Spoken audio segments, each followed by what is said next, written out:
Well, everyone, you might be in a specific situation where for some reason your batteries are draining super quickly inside of your Amazon Fire TV remote. Now, this can happen for a few different reasons. The number one reason why something like this could end up happening for the most part is usually due to the fact that your particular, Amazon Fire TV stick, it could end up, you may just want to make sure that those particular batteries inside of that particular remote aren't already in very bad or poor condition. There can be lots of times you may be running into this type of problem where your batteries, you may have already put in used batteries inside of that controller or remote or something along those lines.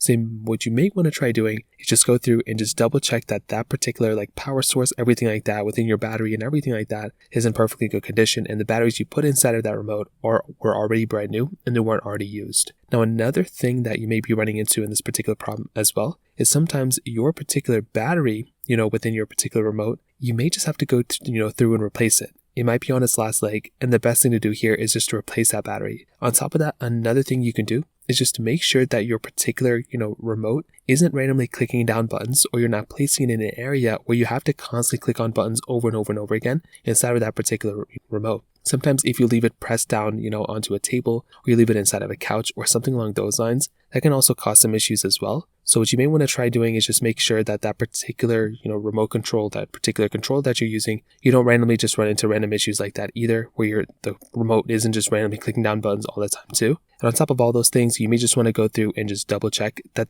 you have updated your particular, Amazon Fire TV, stick in the first place. And that's another thing you can try doing as well. So those are kind of the main ways to go and fix it. If you have any other thoughts or questions, let me know in the comment section below. Hit the like button, that'll mean so much, but definitely hit that subscribe button. More importantly than everything else, I love every single one of you guys.